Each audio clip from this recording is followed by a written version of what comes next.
শরৎকালের শেষ দিক। রাত তখন 11:30। কলকাতা শহরের ট্রেন লাইন ধরে হাঁটছে আরিফ। অফিসের কাজ শেষ হতে হতে অনেক দেরি হয়ে গেছে। বাস নেই, রিক্সা নেই, সামনে ছোট্ট একটা লেভেল ক্রসিং। সেখান থেকে শর্টকাট ধরে বাড়ি পৌঁছানো যায়। ট্রেন লাইন ধরে হাঁটা নিষেধ, এটা আরিফ জানে, কিন্তু আজকে তার আর কোনো উপায় ছিল না। দূরে কোথাও শিয়ালের ডাক ভেসে আসছে।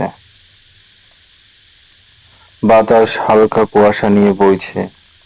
পুরো জায়গাটা অস্বাভাবিক নীরব।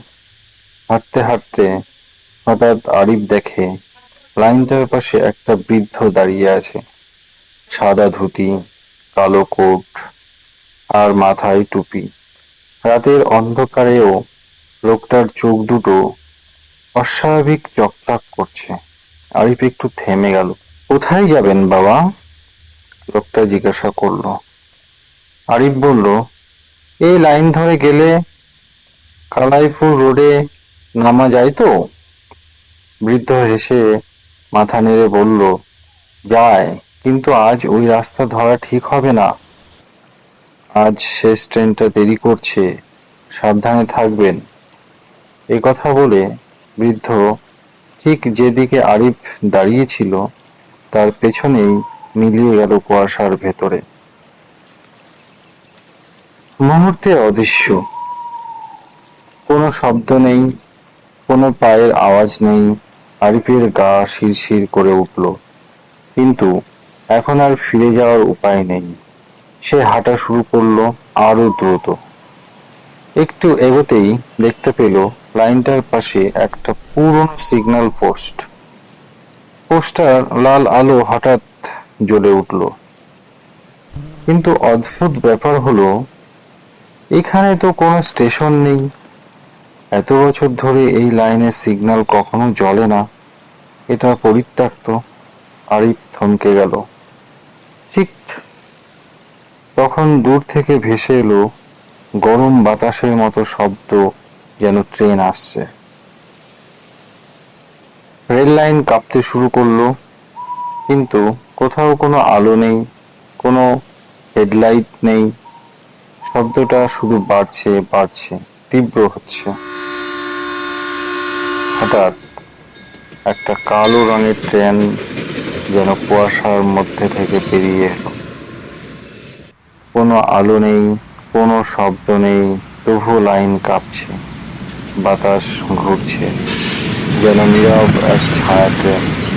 আরিফ চমকে উঠল। সে লাফ দিয়ে লাইন থেকে সরে গেল। ট্রেনটা তার পাশ দিয়ে ধেয়ে গেল। কিন্তু আশ্চর্য ব্যাপার হলো, ট্রেনের বগিগুলো যেন আধা স্বচ্ছ। ভেতরে বসে আছে অনেক মানুষ, কিন্তু কারো মুখ নেই। সবাই ফ্যাকাশে, ফাঁকা মুখহীন ছায়া। একটা জানালার কাছে দাঁড়িয়ে ছিল সেই বৃদ্ধ। সে কিছুক্ষণ আগে আরিফকে পথ দেখিয়েছিল। বৃদ্ধ শুধু তাকিয়ে আছে, মুখে অদ্ভুত হাসি।